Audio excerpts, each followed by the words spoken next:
Good morning class. आज हम लोग बीटेक फर्स्ट ईयर में आरएस कॉन्फ़िगरेशन कैसे फाइंड आउट करते हैं जानेंगे।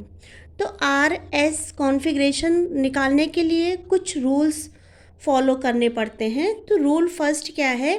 Higher the atomic number higher is the पीरियोडिटी।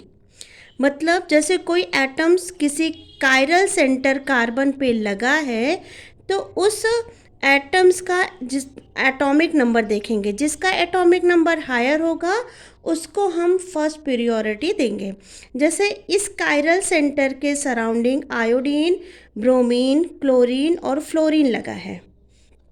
तो यहाँ पे फ्लोरीन का एटॉमिक नंबर 9 है, आयोडीन का एटॉमिक नंबर, क्लोरीन का एटॉमिक नंबर 17 है, ब्रोमीन का एटॉमिक नंबर 35 है और आयोडीन का एटॉमिक नंबर है 53। ठीक है, तो सबसे ज़्यादा एटॉमिक नंबर किसका है? आयोडीन का। इसको हम फर्स्ट नंबर असाइन करेंगे। इसके बाद 35 ब्रोमीन, इसको हम second number, then third number 17 को और 9 नंबर 14 को हम असाइन करेंगे। तो क्या लिखा है फर्स्ट रूल में? Higher the atomic number higher is the periodicity. जिसका एटॉमिक नंबर सबसे ज़्यादा होगा उसको फर्स्ट पीरियोडिटी दी जाएगी। सेकेंड रूल क्या कहता है? Heavier the isotope higher is the periodicity. मान लो कोई सेम एटम हो, ठीक है, तो उसका हम आइसोटोप देखते हैं। जैसे हाइड्रोजन का आइसोटोप क्या है? ड्यूटेरियम है और ये टी, दोनों क्या है? हाइड्रोजन के आइसोटोप है। जिसमें सबसे, और यहाँ पे क्या लगा है? क्लोरीन। क्लोरीन का एटॉमिक नंबर 35 होता है। तो यहाँ पे हम मास के बेसिस पे देखते हैं। तो सबसे ज़्यादा मास इसका होगा, देन इसका होगा, देन इसका होगा। और क्लोरीन ऑलरेडी 35 होता है तो क्लोरीन को हम फर्स्ट प्रियोरिटी देंगे। ये तीनों हाइड्रोजन के आइसोटोप हैं, ठीक है, तो इसको हम फर्स्ट सेकेंड प्रियोरिटी, इसको थर्ड और इसको फोर्थ। मतलब कहने का यह है कि अगर एटॉमिक नंबर सेम है तो उस एटम का हम आइसोटोप देखते हैं। आइसोटोप में जिसका जो हायर होगा उसको हम हायर प्रियोरिटी देंगे और जो लोअर है उसको हम लोअर प्रियोरिटी देंगे। रूल नंबर 3 क्या कहता है? Lone pair gets lowest priority. अगर किसी मॉलिक्यूल किसी कायरल सेंटर पे लोन पेयर है तो उसको हम लोवेस्ट प्रियोरिटी देते हैं। सपोज ये नाइट्रोजन है, यहाँ पे हाइड्रोजन है, या ये तीनों हाइड्रोजन के आइसोटोप है, ये लोन पेयर है, तो इसको हम फोर्थ नंबर दे देंगे। उसके बाद फर्स्ट, सेकेंड और थर्ड। ठीक है, क्लियर? फोर्थ रूल क्या कहता है? For the same atom we move to the next atom. Suppose ये कायरल सेंटर है, इस कायरल सेंटर के सराउंडिंग ये मिथाइल ग्रुप लगा है, यहाँ पे CCl3 लगा है, यहाँ Br3 लगा है, यहाँ पे CI3 लगा है। तो देखो, हाँ, इस कार्बन के सराउंडिंग यहाँ कार्बन है, यहाँ कार्बन है, यहाँ कार्बन है और यहाँ पे ब्रोमीन है। तो सॉरी, यहाँ पे आयोडीन है, यहाँ पे ब्रोमीन है और यहाँ पे क्या है? यहाँ पे क्लोरीन है और यहाँ पे कार्बन, सॉरी, यहाँ पे कार्बन है और यहाँ पे भी कार्बन है। ठीक है, तो क्या करेंगे हम?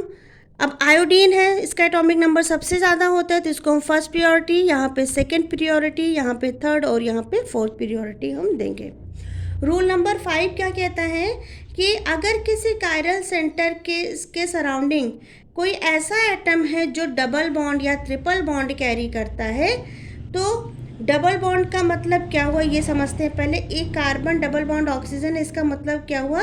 ये कार्बन ने एक सिंगल बॉन्ड ऑक्सीजन के से बनाया है और एक सिंगल बॉन्ड ऑक्सीजन से भी बना सकता है और ये ऑक्सीजन एक सिंगल बॉन्ड कार्बन से भी बना सकता है। अब मान लो अगर कार्बन ने किसी के साथ ट्रिपल बॉन्ड बनाया है, कोई एटम है उसने किसी के साथ ट्रिपल बॉन्ड बनाया है, तो वो क्या करेगा? एक एटम, मतलब एक बार ए जो है बी के साथ सिंगल बॉन्ड बनाएगा, फिर ए बी के साथ फिर सिंगल बॉन्ड बनाएगा और ए के साथ भी सिंगल बॉन्ड बनाएगा। सेम हेयर, बी ए के साथ सिंगल बॉन्ड बनाएगा और बी के साथ सिंगल बॉन्ड बनाएगा। तो ये डबल और ट्रिपल बॉन्ड का कॉन्सेप्ट होता है। अब हम समझते हैं कि कैसे हम आइसोमर निकालते हैं, RS कॉन्फ़िगरेशन हम कैसे निकालते हैं। हम किस में RS कॉन्फ़िगरेशन फाइंड आउट कर सकते हैं? फिशर प्रोजेक्शन में फाइंड आउट कर सकते हैं, वेज डैश में फाइंड आउट कर सकते हैं, सी हॉर्स में, न्यूमैन में, मोनोसाइक्लिक स्ट्रक्चर में, बाईसाइक्लिक स्ट्रक्चर में, ब्रिज कंपाउंड्स में और चेन फॉर्म में हम आरएस कॉन्फ़िगरेशन को आसानी से फाइंड आउट कर सकते हैं, जिसमें से हमारे लिए फिशर और वेस्डैश सबसे ज़्यादा इम्पॉर्टेंट है। फिशर का मतलब क्या हुआ, एक आपका क्या होना चाहिए, एक आपका इस तरह से होना चाहिए और एक आपका इस तरह से होना चाहिए, मतलब ये वर्टिकल होना चाहिए और ये हॉरिजेंटल। वेस्डैश में क्या होना चाहिए, दो तो प्लेन में होना चाहिए, एक अबव द प्लेन और एक बिलो द प्लेन होना चाहिए। ठीक, यही दो हमको पढ़ने हैं, बाकी ये आपको नहीं पढ़ने हैं इतने ज़्यादा। ठीक है, तो हम क्या बोल सकते हैं, आफ्टर असाइनिंग पीरियोरिटी, मतलब जब हम एटॉमिक नंबर के बेसिस पे पीरियोरिटी डिसाइड कर लेते हैं, then if 1 2 3 groups are clockwise, अगर रोटेशन क्लॉकवाइज होता है देन वी असाइन आर, और अगर ये रोटेशन एंटी क्लॉकवाइज होता है तो उसको हम एस बोलते हैं। सपोज ये कोई काइलर सेंटर है और हमने ग्रुपिंग कर लिया, पीरियोरिटी डिसाइड कर ली, फर्स्ट सेकेंड थर्ड फोर्थ, और अगर हम देखें ये हमारा कौन से डायरेक्शन में मूव कर रहा है, 1 2 3 मूव कर रहा है अगर क्लॉकवाइज, तो वो क्या कौन सा कॉन्फ़िगरेशन होगा, आर। और अगर 1 2 3 एंटी क्लॉकवाइज मूव कर रहा है तो इसका कॉन्फ़िगरेशन हो जाएगा एस। आइए इसको हम एक एग्जाम्पल से समझते हैं। सबसे पहले हम फिशर प्रोजेक्शन लेंगे। इसमें क्या है, एक कायरल सेंटर है, इस कायरल सेंटर के सराउंडिंग आयोडीन, ब्रोमीन, क्लोरीन और फ्लोरीन लगा है। आयोडीन का मतलब इसका एटॉमिक नंबर कितना है, 53, इसका एटॉमिक नंबर कितना है, 35, इसका 17 और इसका 19। तो सबसे हैवीएस्ट एटॉमिक नंबर किसका है, आयोडीन का, तो इसको हमने फर्स्ट प्रायोरिटी दी। सेकेंड नंबर 35 किसका है, ब्रोमीन का, तो ये सेकेंड हो जाएगा। और क्लोरीन 17 है तो ये थर्ड नंबर पे आ जाएगा, फ्लोरीन 9 है तो ये फोर्थ नंबर पे आएगा। सबसे पहले हम नंबरिंग के बिहाफ पे इसकी पीरियोरिटी डिसाइड कर लेते हैं। ठीक है, अब रोटेशन देखते हैं, 1 2 3 जो रोटेशन हो रहा है, देखो ये कैसे हो रहा है, क्लॉकवाइज, तो ये कौन क्या होगा आपका, आर कॉन्फ़िगरेशन शो करेगा। ठीक, अच्छा रूल क्या है, the lowest group should always lie on the vertical line. ये आपकी वर्टिकल लाइन है और ये आपकी कैसी है, और जो आपकी हॉरिजेंटल लाइन है, ये आपकी कौन सी लाइन है, हॉरिजेंटल है, और ये आपकी कौन सी लाइन है, वर्टिकल लाइन है। क्लियर। तो इसमें क्या रूल लिखा है, the lowest group should always lie on the vertical line, मतलब जो लोवेस्ट ग्रुप है वो कहाँ पे होना चाहिए, वर्टिकल लाइन पे होना चाहिए। But if it is on horizontal line then the configuration should be reverse. अगर ये हॉरिजेंटल लाइन पे फोर्थ ग्रुप लाई कर रहा है, लोवेस्ट ग्रुप लाई कर रहा है, तो जो कॉन्फ़िगरेशन आएगा उसका हम रिवर्स कर देंगे। जैसे ये देखिए, ये कहाँ पे है, ये हॉरिजेंटल लाइन पे है, कॉन्फ़िगरेशन हमने निकाला आर, तो इसको हम रिवर्स कर देंगे, आर से ये किस में कन्वर्ट हो जाएगा, एस में।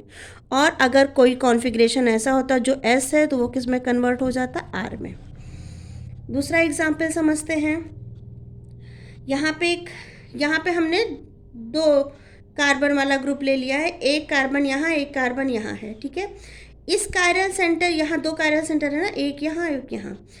अगर हम C1 कायरल सेंटर की बात करें तो इस कायरल सेंटर से यहाँ पे एक कार्बन जुड़ा है और यहाँ पे ऑक्सीजन जुड़ा है, लेकिन यहाँ पे डायरेक्टली ऑक्सीजन जुड़ा है, यहाँ पे हाइड्रोजन जुड़ा है, और इस कायरल सेंटर से यहाँ पे भी क्या जुड़ा है, कार्बन। तो फर्स्ट प्रायोरिटी किसको दी जाएगी, जहाँ पे ऑक्सीजन जुड़ा है, इसको फर्स्ट प्रायोरिटी दी गई।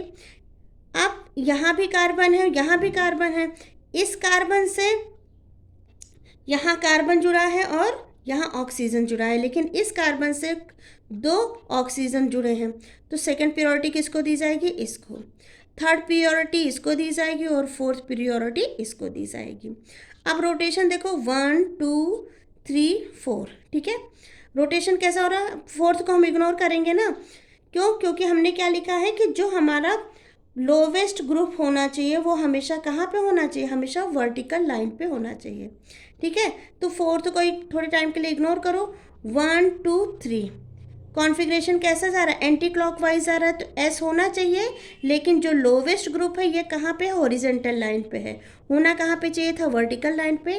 तो जो कॉन्फ़िगरेशन आया है उसको हम जस्ट रिवर्स कर देंगे, तो यहाँ पे एस कॉन्फ़िगरेशन ना आ करके क्या हो जाएगा, आर कॉन्फ़िगरेशन आ जाएगा।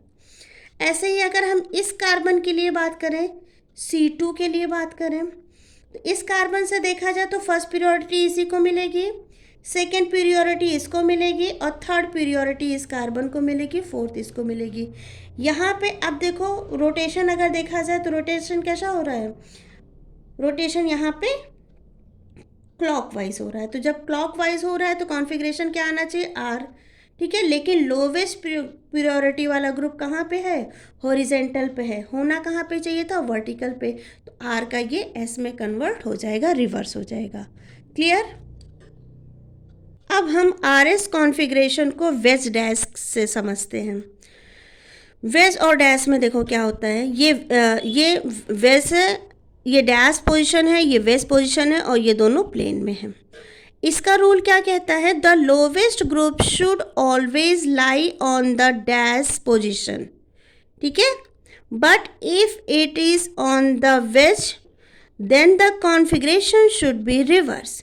मतलब जो लोवेस्ट ग्रुप है वो हमेशा कहाँ पे होना चाहिए, डैश पोजीशन पे होना चाहिए। अगर डैश पोजीशन पे नहीं है तो जो कॉन्फ़िगरेशन आएगा उसको हम जस्ट रिवर्स कर देंगे, ठीक।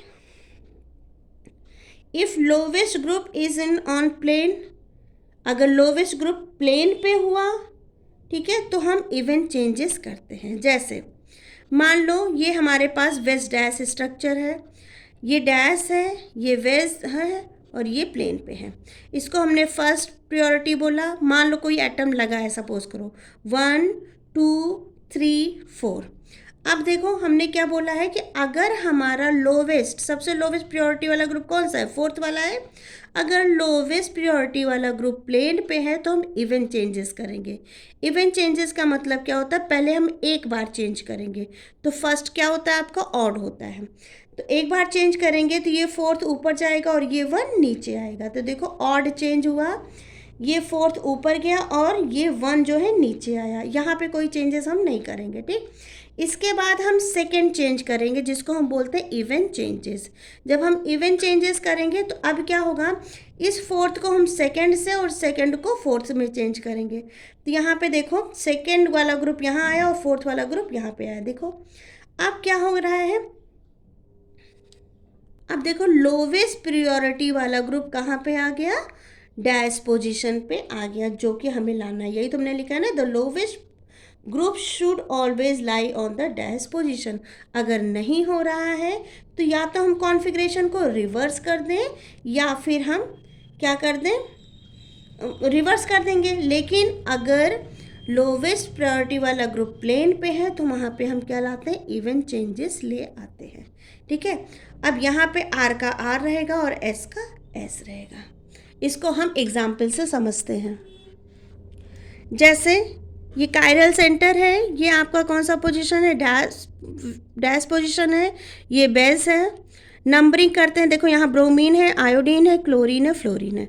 आयोडीन को फर्स्ट प्रायोरिटी दी गई, एटॉमिक नंबर सबसे ज़्यादा है, उसके बाद ब्रोमीन का है, उसके बाद क्लोरीन का है, सबसे लास्ट में फ्लोरीन का है। यहाँ पे जो चौथा नंबर है ये कौन से पोजीशन पे है, प्लेन में है। अगर प्लेन में है तो हम क्या करेंगे, इवेंट चेंजेस करेंगे।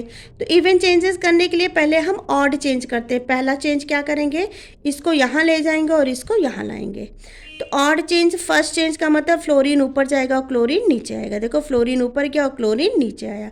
अब हम इवेंट चेंज करेंगे, मतलब फ्लोरीन को इधर लाएंगे और आयोडीन को इधर लाएंगे। तो ये इवेंट चेंजेस हुआ, फ्लोरीन इधर आ गया और आयोडीन इधर आ गया। अब देखो फ्लोरीन कौन सा नंबर था आपका, फोर्थ नंबर था। Fourth group always should on कहाँ पे होना चाहिए, डैश पोजीशन पे होना चाहिए, डैश पोजीशन पे आ गया। अब देखो रोटेशन कैसा हो रहा है, फोर्थ को इग्नोर करो, फर्स्ट सेकेंड थर्ड जो रोटेशन हो रहा है वो एंटी क्लॉकवाइज हो रहा है, इसलिए यहाँ पे जो कॉन्फ़िगरेशन निकल के आएगा वो क्या हो जाएगा, आर हो जाएगा। क्लियर। अब चलिए कुछ एग्जाम्पल्स करते हैं, ठीक है। ये कौन सा है हमारा, फिशर प्रोजेक्शन है। इसमें क्या है, जो लोवेस्ट प्रायोरिटी वाला ग्रुप है वो कहाँ होना चाहिए, हमेशा हॉरिजेंटल पे फिशर प्रोजेक्शन में क्या बोला गया है, देखिए फिशर प्रोजेक्शन में बोला गया है कि जो लोवेस्ट ग्रुप होना चाहिए वो कहाँ होना चाहिए, वर्टिकल लाइन पे। इस वाले पिक्चर में देखिए जो लोवेस्ट ग्रुप है वो कहाँ पे, हॉरिजेंटल लाइन पे है, होना कहाँ पे चाहिए था, वर्टिकल लाइन पे। तो अगर ये हॉरिजेंटल लाइन पे है तो हम कॉन्फ़िगरेशन को जस्ट रिवर्स कर देते हैं। तो क्या होगा, देखो नंबरिंग करते हैं। पहले ये ऑक्सीजन है फर्स्ट, यहाँ पे कार्बन और ऑक्सीजन है, और यहाँ पे कार्बन और ऑक्सीजन डायरेक्ट है, ठीक है। तो इसको सेकेंड, इसको थर्ड और इसको फोर्थ प्रायोरिटी देंगे। तो अगर रोटेशन देखा जाए तो कैसा हो रहा है, फोर्थ नंबर को इग्नोर करिए थोड़े टाइम के लिए, तो ये कैसा हो रहा है, रोटेशन कैसा हो रहा है, इसमें एंटी क्लॉकवाइज हो रहा है। तो एंटी क्लॉकवाइज है तो कॉन्फ़िगरेशन कैसा होना चाहिए था, एस, लेकिन हमको जस्ट रिवर्स कर देना है, तो कॉन्फ़िगरेशन कैसा हो जाएगा, आर। सेकेंड वाला देखिए, पहले हम क्या करेंगे, नंबरिंग करेंगे। ये COOH ग्रुप है, ये OH ग्रुप है, यहाँ CH3 ग्रुप है, यहाँ पे H है। यहाँ पे कार्बन से डायरेक्ट ऑक्सीजन जुड़ा है, इसको फर्स्ट बोलेंगे, इसको सेकंड, इसको थर्ड, इसको फोर्थ। अब देखो ये कौन से पोजीशन पे है, ये आपका हॉरिजेंटल पोजीशन पे है, तो जो भी कॉन्फ़िगरेशन आएगा उसका जस्ट रिवर्स करेंगे। इसको फर्स्ट पोजीशन, इसको सेकेंड, इसको थर्ड और इसको फोर्थ है, ठीक है। तो रोटेशन कैसा हो रहा है, देखो क्लॉकवाइज, सॉरी हाँ क्लॉकवाइज हो रहा है। आर कॉन्फ़िगरेशन आना चाहिए, लेकिन ये किस में कन्वर्ट हो जा रहा है, एस में कन्वर्ट हो जा रहा है। ऐसे ही इसका देखते हैं, यहाँ भी फोर्थ पोजीशन कहाँ पे है, हॉरिजेंटल पे है, ठीक। नंबरिंग किया, ये फर्स्ट, ये सेकंड, ये थर्ड। तो जो रोटेशन है वो कैसा हो रहा है, एंटी क्लॉकवाइज होना चाहिए था एस, लेकिन रिवर्स कर देंगे तो किस में कन्वर्ट हो जाएगा, आर में। क्लियर। अब आपको फिशर प्रोजेक्शन में RS कॉन्फ़िगरेशन निकालना आ गया है। लोवेस्ट प्रायोरिटी वाला ग्रुप हमेशा वर्टिकल पोजीशन पे होना चाहिए। अगर वो हॉरिजेंटल पोजीशन पे है तो जो भी कॉन्फ़िगरेशन आएगा उसका जस्ट हम रिवर्स कर देंगे। और अगर लोवेस्ट प्रायोरिटी वाला ग्रुप आपका वर्टिकल पोजीशन पे है तो जो भी कॉन्फ़िगरेशन आएगा वो सेम रहेगा। आर आया तो आर, एस आया तो एस। लेकिन अगर ये हॉरिजेंटल पे रहा तो आर को एस और एस को आर में कन्वर्ट कर देंगे। यहाँ पे कुछ एग्जाम्पल्स दिए गए हैं, A B C D E F G H। इनका आप पहले नंबरिंग करेंगे। नंबरिंग के रूल मैंने आपको बता दिए हैं, किसको फर्स्ट प्रायोरिटी देनी है, किसको सेकंड देनी है। उसके बाद आप इसमें रोटेशन देखेंगे, क्लॉकवाइज हुआ तो आर, एंटी क्लॉकवाइज हुआ तो एस। इसके बाद थर्ड में मैंने क्या बोला था, आप ये देखेंगे कि जो लोवेस्ट प्रायोरिटी वाला ग्रुप है वो कहाँ पे है। लोवेस्ट प्रायोरिटी वाला ग्रुप हमेशा आपका कहाँ लाई होना चाहिए, हमेशा आपका ये वर्टिकल लाइन पे लाई होना चाहिए। अगर हॉरिजेंटल पे है तो जस्ट रिवर्स कर दिया जाएगा। क्लियर। इसके बाद कुछ एग्जाम्पल्स मैं वेज डैश के भी दे रही हूँ, सेम वही करना है आपको। लोवेस्ट प्रायोरिटी वाला ग्रुप हमेशा आपका कहाँ पे होना चाहिए, डैश पोजीशन पे। अगर डैश पोजीशन पे नहीं है तो क्या करना है, आर को एस और एस को आर में कन्वर्ट कर देना है। लेकिन अगर लोवेस्ट प्रायोरिटी वाला ग्रुप प्लेन पे है तो हम इवेंट चेंजेस लाएंगे, और इवेंट चेंजेस लाएंगे तो जो भी कॉन्फ़िगरेशन आएगा वही हमारा सेम कॉन्फ़िगरेशन होगा, जैसे मैंने आपको अभी पीछे समझाया हुआ है। इन सभी को आप करिएगा और इसका मुझे आंसर क्लास में दिखाइएगा। कोई भी डाउट होगी तो मैं इसको क्लास में आपका सारी क्वेरी को क्लियर करा दूँगी। आई होप आपको समझ में आया। Thank you.